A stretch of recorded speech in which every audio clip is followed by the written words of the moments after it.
Diz assim a palavra do Senhor.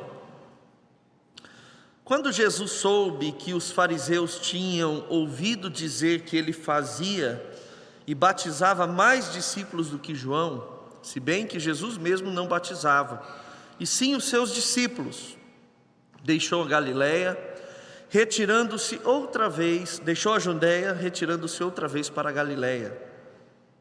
E era-lhe necessário passar pela região de Samaria.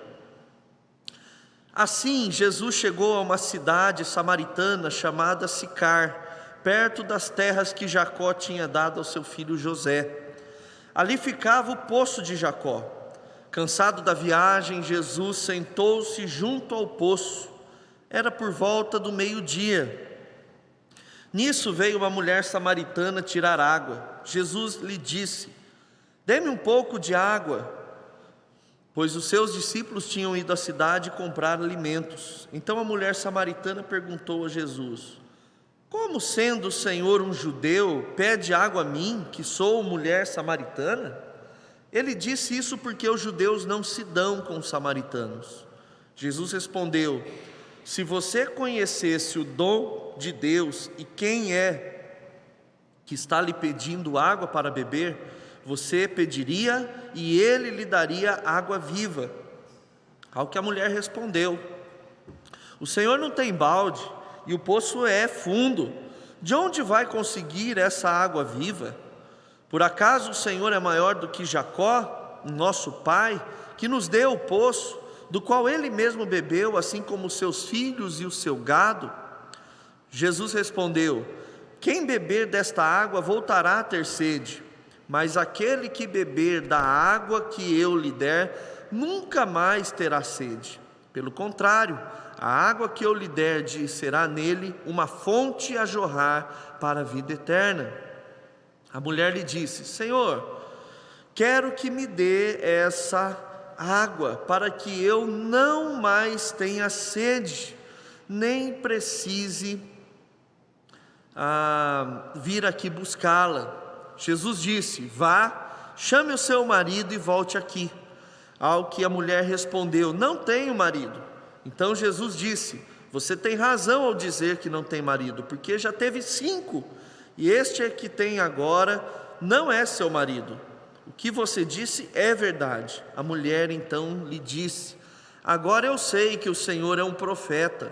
Nossos pais adoravam neste monte, mas vocês dizem que em Jerusalém é o lugar onde se deve adorar." Jesus respondeu: "Mulher, acredite no que eu digo. Vem a hora em que nem neste monte, nem em Jerusalém vocês adorarão o Pai, pois adoram o que não conhecem. Nós adoramos o que conhecemos, porque a salvação vem dos judeus. Mas vem a hora, e já chegou, em que os verdadeiros adoradores adorarão o Pai em espírito e em verdade, porque são esses que o Pai procura para seus adoradores. Deus é espírito, e é necessário que os seus adoradores o adorem em espírito e em verdade." A mulher respondeu: "Eu sei que virá o Messias chamado Cristo. Quando ele vier, nos anunciará todas as coisas." Então Jesus disse: "Eu sou o Messias, eu que estou falando com você." Naquele momento, chegaram os discípulos de Jesus e se admiraram a vê-lo falando com uma mulher. Mas nenhum deles perguntou: "O que você está querendo?" ou "Por que o Senhor está falando com ela?"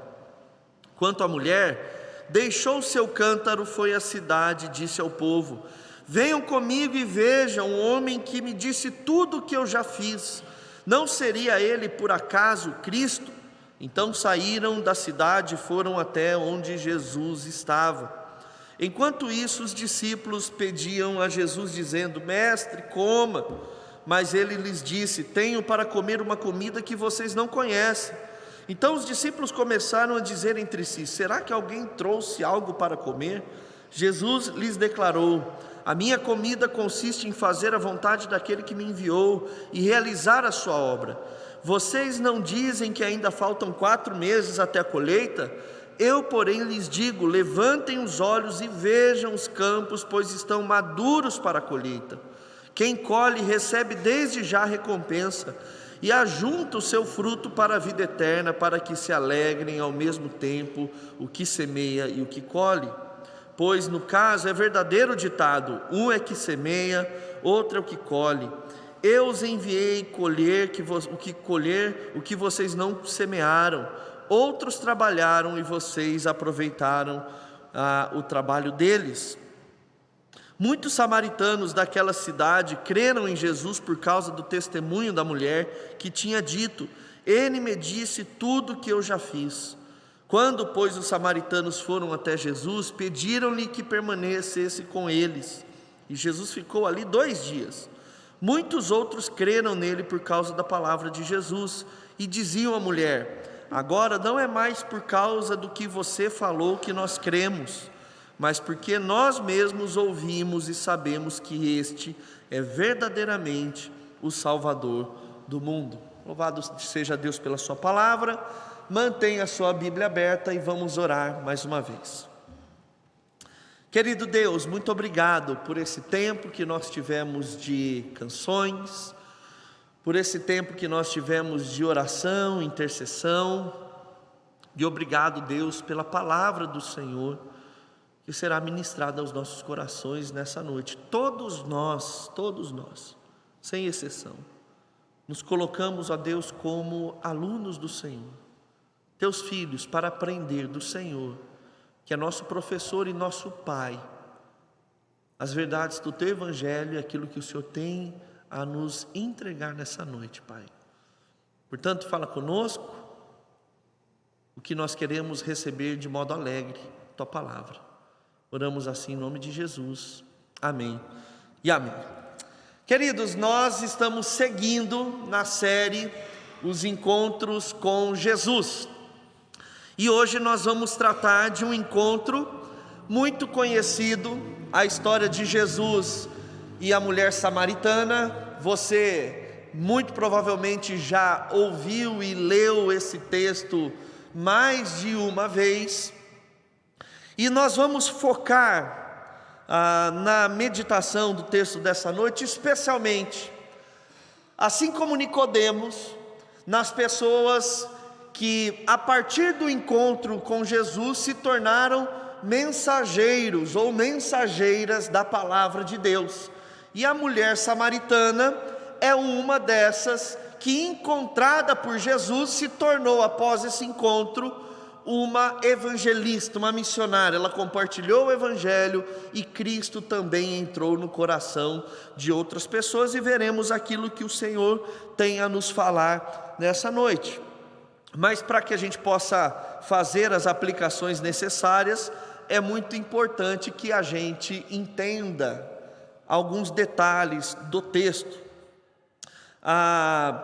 É tão bacana, porque quando nós olhamos a história de Jesus com Nicodemos, a gente vê que Jesus ele oferece a Nicodemos algumas analogias e algumas perguntas que inicialmente deixam Nicodemos confuso, especialmente no que se refere a nascer de novo. E Jesus ele usa aqui, para falar com a mulher samaritana, a questão da água da vida, e também deixa ela inicialmente confusa. Mas o que vale a pena notarmos é que Jesus não passou nas terras de Samaria por acaso. O texto vai enfatizar no verso 4 que era necessário que Jesus passasse em Samaria. E João não coloca isso no texto à toa, porque geralmente o judeu, pela indisposição que ele tinha com os samaritanos, quando eles saíam da Judéia, no sul, iam para Galiléia, no norte, eles tinham que atravessar o centro do país. E o centro do país tinha a terra de Samaria. Então o judeu, para não pisar naquelas terras, o que ele fazia? Ele ia para um outro lado da Palestina, ele cruzava o rio Jordão, andava e subia por terras estrangeiras, e depois que passava o território de Samaria, ele cruzava de novo o rio Jordão, para então chegar na Galiléia. Esse era o trajeto tradicional, comum, e ele era mais difícil, Lembre-se que na época de Jesus, nós não tínhamos pontes bonitas como nós temos hoje, por exemplo. Então era uma grande dificuldade atravessar esses pontos do Rio Jordão, especialmente na época da cheia. Tamanha era a hostilidade que havia entre judeus e samaritanos. Mas Jesus ele intencionava passar por aquelas terras. Então, o que parecia mais um dia comum na vida dos discípulos de Jesus e daquela mulher e dos habitantes daquela região ali da cidade de Sicar, em Samaria, foi um dia já estabelecido com um propósito eterno, divino no coração do Senhor para Jesus e para aquelas pessoas. Então Jesus ele se dirige para o território de Samaria e ele vai para uma cidade chamada Sicar, uma cidadela, e perto dessa cidadela havia um poço que foi construído por Jacó, lá em Gênesis capítulo de número 33, e posteriormente ele dá esse poço para José, essa terra para José, e no Antigo Testamento essa terra era conhecida como Siquém. Então quando você lê região de Siquém no Antigo Testamento, é a região de Sicar, o que hoje é a região de Ascar, nos tempos modernos. E ali então, Jesus está atravessando naquela região desértica, e ao meio-dia, calor batendo na muleira de Jesus, cansado, com fome, com sede, ele se senta naquele poço, de 30 metros de profundidade, 1,5 metro de circunferência, e ele está ali sentado, descansando. Isso é maravilhoso porque nós vemos a perfeita também, total humanidade de Jesus. Jesus tem sede, Jesus se cansa, as pernas de Jesus doem, e ele está ali sentado. Até que nesse horário vem uma mulher, o que era incomum, porque geralmente as mulheres elas retiravam a água do poço pela manhã, inclusive em grupos, em bando, e enquanto elas iam e voltavam, elas conversavam, atualizavam as notícias. Mas aquela mulher, ela está sozinha, e a cena ela é intimidadora para a mulher, não é uma cena segura. Um homem sentado justamente no poço onde ela precisa tirar água, ela está sozinha, sem nenhum tipo de segurança, e a presença feminina ali naquele lugar é inusitada. Mas para quebrar aquele momento de tensão, Jesus toma a iniciativa e ele se coloca como dependente da mulher. Será que você pode me dar água? Jesus está ficando em débito com aquela mulher, o que se torna um ponto de contato e diminui um pouco a preocupação daquela mulher que está um pouco ressabiada. Até se você conseguir aí tentar fechar os seus olhos e visualizar essa cena, imagina Jesus sentado, ele falando, e a mulher receosa com um cântaro na mão, a alguma distância essa que, se ele tentar alguma coisa, eu consigo correr. E aí Jesus que começa a quebrar o gelo e começa a conversar. Mas a mulher desconfiada, ela levanta uma pergunta, ela fala: olha, como o Senhor, sendo judeu, conversa comigo, uma mulher samaritana? Samaritanos e judeus se identificavam pelas suas vestimentas, pelo seu sotaque. A indisposição entre eles é porque quando o reino foi dividido e posteriormente o reino do norte foi tomado pela Assíria, os assírios deportaram os israelitas, e os que ficaram ali foram repovoado juntamente com estrangeiros, e eles casaram. Então surgiu ali um casamento misto, uma raça mista, e os judeus, eles tinham receio com esse grupo étnico que se formou a partir da desonra às leis de Deus, que não permitia o casamento com outros povos. Então estava cada um na sua ali. Como é que o senhor, sendo judeu, conversa comigo que sou uma mulher samaritana? Então nós vamos ver mais adiante, o verso de número 10, Jesus ele dá uma resposta muito polida, e aqui parece aquele diálogo também com Nicodemos. Se você conhecesse o dom de Deus, e quem é que está lhe pedindo água para beber, você pediria e ele lhe daria água viva. A resposta da mulher mostra que ela não entendeu muito aquilo que Jesus disse. A expressão dom de Deus aqui é Jesus se referindo a Ele mesmo, como Messias, como prometido, aquele que viria.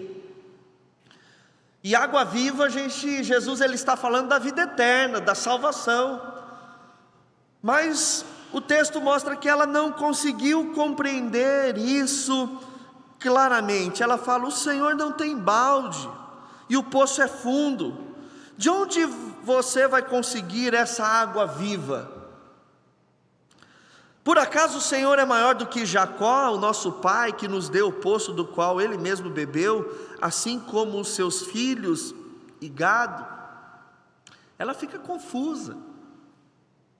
Ela não entende muito bem aquilo que Jesus está falando. Ela ainda continua desconfiada. Será que ele tem alguma água mais importante ou melhor do que as águas do poço de Jacó, que eles se orgulhavam como se fosse a melhor água da região? O que pode acontecer em relação a isso? E aí então, o verso de número 13, Jesus respondeu: quem beber dessa água voltará a ter sede. Ok? Estamos de acordo, ela começou a entender. Mas aquele que beber a água que eu lhe der nunca mais terá sede. Pelo contrário, a água que eu lhe der será nele uma fonte a jorrar para a vida eterna. A mulher lhe disse: Senhor, quero que me dê essa água para que eu não tenha mais sede, nem precise vir aqui buscá-la. Mudou. No primeiro cenário, Jesus está pedindo água para a mulher, e agora é a mulher que está pedindo água para Jesus. Porque justamente com essa frase, com essa fala, Jesus tirou a capa do coração dessa mulher. Com essa proposta, Jesus fez com que ela vislumbrasse, ainda que por um momento, a esperança de não mais percorrer o trajeto do desprezo. Porque a dinâmica das cidades no primeiro século é que haviam ali os moradores, e para sair então da cidade, que geralmente era murada, eles tinham que passar pelo portão principal. E sabe quem que ficava ali no portão principal? Os anciãos da cidade. E aquela mulher que tinha sérios problemas morais, que a gente vai ver mais adiante, ela tinha que passar justamente por aquela porta, por aquele corredor, e recebendo o olhar de desprezo de todos que conheciam a vida imoral que essa mulher passava. Era sempre humilhante para ela ir meio-dia ao poço recolher água. Então, quando Jesus faz essa proposta de que nunca terá sede, que essa fonte jorrará para a vida eterna, a mulher muda até o tom dela com Jesus. Porque se você reparar no texto, quando ela trata Jesus por Senhor, é sempre Senhor com letra minúscula. É a norma de você, Senhor, um respeito. Mas quando ela responde a Jesus no verso 15, Senhor aqui está em letra maiúscula. ela identificou em Jesus um mestre. No começo ele era um judeu, o senhor judeu, sendo judeu, agora progrediu, é um mestre,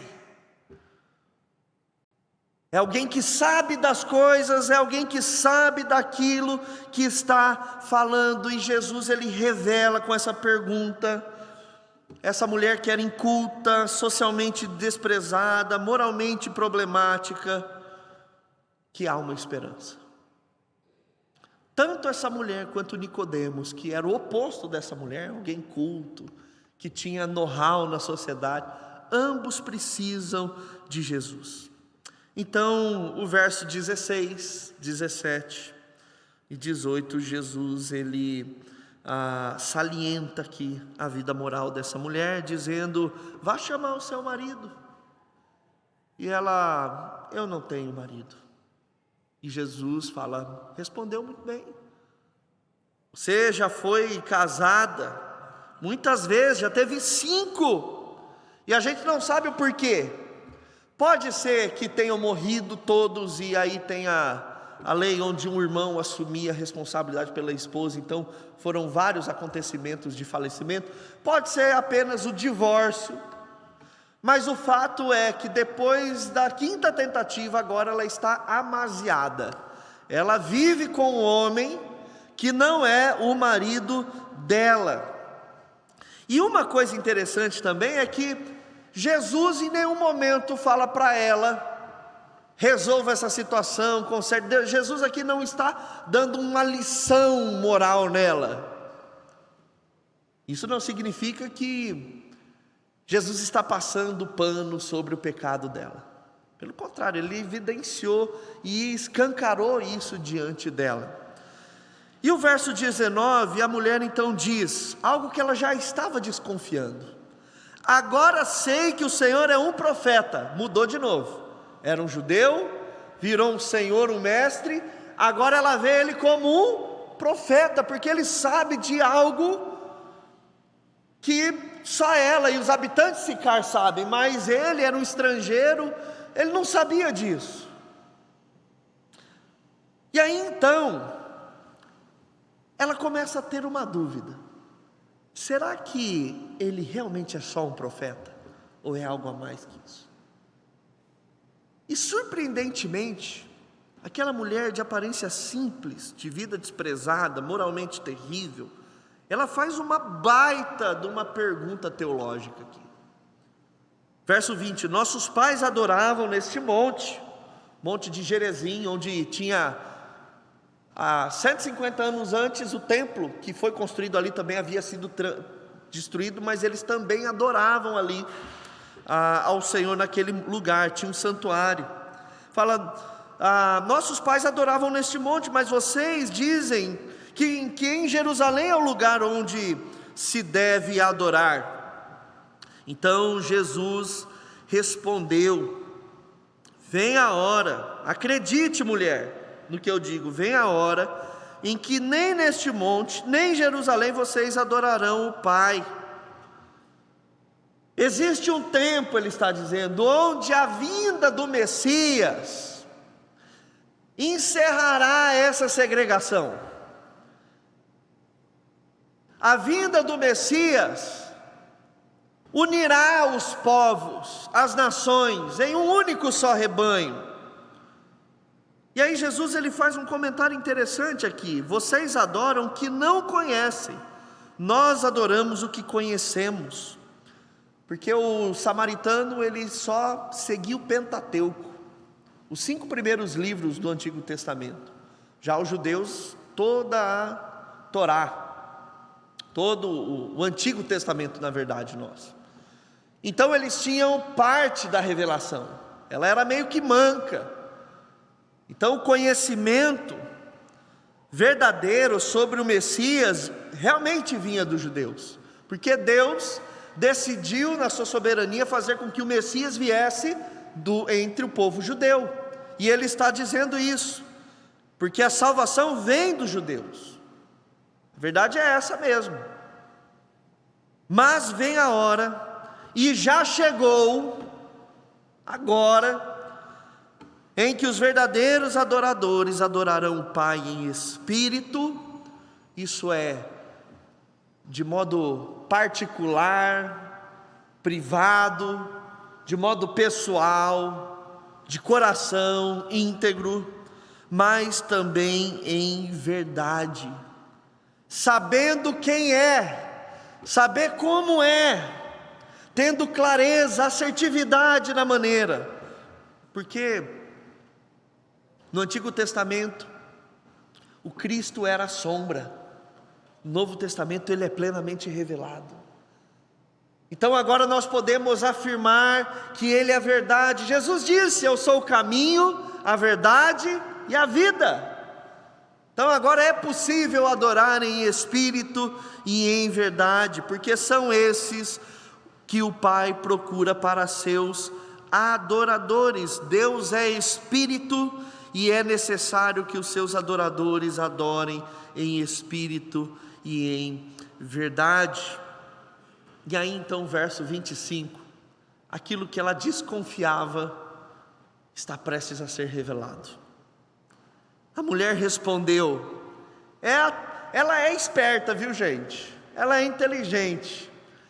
Ela vai fazer a última pergunta para tirar de vez a dúvida dela. Ela fala assim: eu sei que virá o Messias. Então ela entendeu na explicação de Jesus que ele estava falando referindo ao Messias, chamado Cristo. Quando ele vier, nos anunciará todas as coisas. Então Jesus disse: eu sou o Messias. Para ela que estava familiarizada com o Pentateuco, uma das maneiras como Deus se apresenta, inclusive para Moisés, é: eu sou o que sou. Ficou claro para ela. Ficou claro para ela que ela estava não diante de um judeu, não diante de um mestre, não diante de um profeta, mas ela estava diante do Messias, e Jesus afirmou para ela com todas as letras: eu sou o Messias, eu que estou falando com você. Que encontro maravilhoso. Aí então aqui acontece um relato, mas eles são paralelos, e a gente precisa colocar um do lado do outro. Porque nesse momento em que ele estava conversando com a mulher, os discípulos chegaram. Em algum momento desse diálogo, os discípulos chegaram. Mas ninguém ousou a falar: por que conversa com uma mulher? Porque o judeu não conversava com uma mulher em público durante o dia. Mas todo mundo ficou quieto. Mas Jesus, como diz lá no capítulo de número 2, verso 23 ou 24, mas o próprio Jesus não confiava neles porque conhecia todos, e não precisava que alguém lhe desse testemunho a respeito das pessoas, porque ele mesmo sabia o que era a natureza humana. Então Jesus já sabia o que estava passando no coração dos discípulos. Então, ao mesmo tempo que Jesus, depois que acaba esse diálogo com a mulher, ele começa a dar um sermão, não no sentido de bronca, mas de ensino aos discípulos. Essa mulher, ela deixa o cântaro e corre para a cidade. Então a gente tem que ler esses versos a partir de agora, os relatos um ao lado do outro. Então, imagina que os discípulos chegaram, o verso 28, quanto a mulher deixou o seu cântaro e foi à cidade. Vamos deixar aqui. Então ela está indo na cidade, e aí a gente parte para o verso 31. Enquanto isso, os discípulos pediam a Jesus dizendo: mestre, coma. Agora imagina o sorriso de Jesus. Eles se preocuparam: coma, mestre. E Jesus com aquele sorriso que a gente fica quando acontece uma coisa maravilhosa. Mas ele lhe disse: tenho para comer uma comida que vocês não conhecem. Eles não sabem o que aconteceu aqui. Então os discípulos começaram a dizer entre si: será que que alguém lhe trouxe algo para comer? Eles não conseguiam entender. Mas Jesus declarou: A minha comida consiste em fazer a vontade daquele que me enviou e realizar a sua obra. De alcançar essa mulher, de estar com ela, de cumprir aquilo que já estava programado. Vocês dizem que ainda falta 4 meses até a colheita, é porque provavelmente no calendário da agricultura, era o que estavam se dizendo ali, daqui 4 meses tem a colheita, e Jesus usa isso para dizer: eu porém lhes digo, levantem os olhos e vejam os campos, pois estão maduros para a colheita. O povo está pronto para ouvir a minha palavra, o povo está pronto para receber a minha palavra. Quem colhe, recebe desde já a recompensa, e ajunta o seu fruto para a vida eterna, para que se alegre ao mesmo tempo o que semeia e o que colhe. Aquela mulher foi semeada, e ela já estava semeando, ao mesmo tempo que Jesus estava conversando com os discípulos, ela correu para Sicar. Verso 37, pois no caso é verdadeiro ditado, um é que semeia, outro é o que colhe. Eu os enviei a colher o que vocês não semearam, outros trabalharam e vocês aproveitaram o trabalho deles.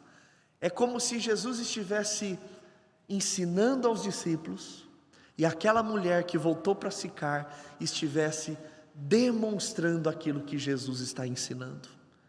É a ilustração daquilo que Jesus está dizendo. Aí a gente volta para o verso 29. Então Jesus está lá no poço falando com os discípulos, e a mulher então chega na cidade, e ela começa a falar com o pessoal da cidade: venham comigo, e vejam um homem que me disse tudo o que eu já fiz. Não seria ele por acaso Cristo? Então saíram da cidade e foram até onde Jesus estava. Olha que interessante. O testemunho da mulher no primeiro século não era válido, e mesmo assim ela consegue levar todos. E se não bastasse o testemunho da mulher, olha o tipo de mulher que ela era. Era uma mulher onde a sua moralidade era terrível. Era aquela mulher que ela saía envergonhada no meio do dia, e agora ela está voltando para a cidade, escancarando os pecados dela, e falando: venham ver aquele que revelou quem eu sou, aquele que me conhece. Será que não é esse o Messias? E aí então, verso de número 39, muitos samaritanos daquela cidade creram em Jesus, por causa do testemunho da mulher, que tinha dito: ele me disse tudo que eu já fiz. Poxa, se ele disse tudo que ela já fez, então ele deve ser alguma coisa, deve ser o Messias. Quando, pois, os samaritanos foram até Jesus, pediram-lhe que permanecesse com eles, e Jesus ficou ali mais 2 dias. Olha que bênção, que maravilha isso. Muitos outros creram nele por causa da palavra de Jesus, e diziam à mulher: agora não é mais por causa do que você falou que nós cremos, mulher, mas porque nós mesmos ouvimos e sabemos que esse é verdadeiramente o Salvador do mundo. E aqui encerra uma das mais lindas histórias da Bíblia. Aqui ela está dando uma aula mostrando o que é evangelização. Evangelização é isso, é apresentar Cristo para outros, para que por si mesmos, através da obra do Espírito Santo, creiam em Jesus Cristo Salvador. Isso é evangelizar. Então eu gostaria de brevemente aplicar esse texto aos nossos corações. A primeira aplicação para as nossas vidas, meus irmãos, é que o padrão de Jesus para os trabalhadores da seara pode dar um nó na nossa cabeça, porque geralmente não são os nossos padrões. Já percebeu que o povo de Deus é um povo bonito porque é salvo, mas quando foi salvo era um povo feio? pecador, sujo, a gente ainda é, mas agora a gente foi lavado. Gente, quem é em sã consciência que entraria aqui na igreja, apontaria para nós o dedo e falaria: eis aí a comunidade dos santos e dos justos?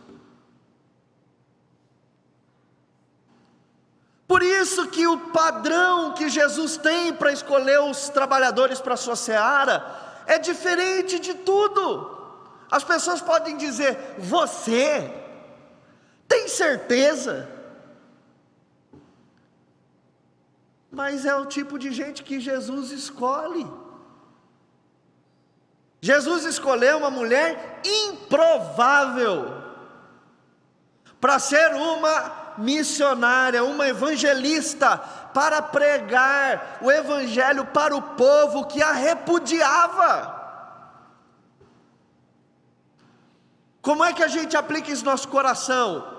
Eu e você somos trabalhadores dessa seara. Pare de olhar para as suas limitações, as suas feiuras e colocar isso como desculpa para não ser usado pelo Senhor. Porque uma mulher, muito provavelmente pior do que eu e do que você, foi usada e foi bem sucedida para a honra e glória do Senhor Jesus. E nós estamos: ai, porque eu não posso ser usado, ai, porque eu sou isso, ai, eu tenho tanto problema, ai, estou tão sem tempo. Jesus está dizendo: os campos estão brancos, está pronto, e é você mesmo que Ele quer usar, sou eu mesmo. Talvez eu e você escolheríamos gente em outro patamar, né? É igual quando alguns têm a oportunidade, por exemplo, de ser donos de empresa. Você vai escolher quem para trabalhar para você? Os melhores. Você vai pegar o currículo da pessoa, você vai olhar, ó, curso não sei o que, especialização não sei o que, pós-doutorado nisso. Jesus, Ele fugiu à regra. Tem uma mulher aí, foi casada 5 vezes, está amaziada, vou chamar ela. Vai entender. Ainda bem que nós não entendemos. A segunda aplicação, meus irmãos, é que a vida de Jesus, ela ressignifica a nossa. Até a nossa tragédia se torna parte do Evangelho. Qual foi a mensagem que essa mulher anunciou na cidade dela? Um homem que disse tudo o que eu fiz. Aquela mulher que antes saía envergonhada, desprezada, agora ela volta com alegria e júbilo falando da tragédia dela. Porque a vida dela agora foi ressignificada por Jesus, assim como a nossa. Por isso que quando a gente geralmente vai testemunhar do Evangelho para alguém, a gente costuma dizer o quê? Você não sabe como eu era. Você não sabe o que eu fazia antes, mas Jesus ressignificou a minha vida. Eu assisti um filme essa semana, acho que, não sei se é na HBO, da Nike, Air, a história da logo, tem o Nike Air, conta a história de quando a Nike ela fez contratou, né, fez a parceria com o Michael Jordan, quando ele ainda nem era jogador profissional, e bombou, né, estourou a venda dos tênis da Nike e tal. E uma das frases que convenceu a mãe do Michael Jordan e o Michael Jordan a assinar com a Nike foi que um dos caras lá que trabalhavam na Nike falou assim: olha, um tênis é somente um tênis até que alguém o calce. E ela responde, a mãe, né, para ele, fala assim: olha, um tênis é um tênis até que meu filho calce esse tênis. Gente, pode parecer brincadeira ou bobagem, né? Mas a nossa vida é a nossa vida simples, sem esperança, até que Jesus nos revista dela. até que Ele entre em nossas vidas e ressignifique a nossa vida. E foi isso que Ele fez na vida dessa mulher. Ela não tinha esperança, ela estava fadada a nada. Até que Jesus vem e ela calça Jesus na sua vida. E aí então, até a tragédia dela se torna ponte para o Evangelho. Assim como a nossa vida. Nós não temos que nos envergonhar de quem nós éramos, mas nós temos que dizer que Jesus ressignificou aquilo que nós éramos. Mas tudo isso para quê? Para a gente ficar sentadinho, com a nossa bunda no banco, confortável? Não.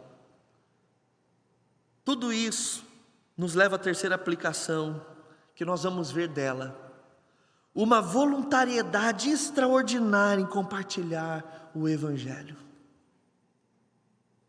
Ela não se lembrou do sol do meio-dia, ela não valorizou o cântaro dela, que ela deixou lá, ela nem se lembrou da água, ela não se importou com a distância, simplesmente ela foi diante dos seus conterrâneos, entusiasmadamente, voluntariamente, extraordinariamente, ela prega o Evangelho. Irmãos, para que a nossa vida é ressignificada, se não para compartilhar o Evangelho com aqueles que estão perto da gente? Quantas vezes nós não temos mais entusiasmo em pregar o Evangelho?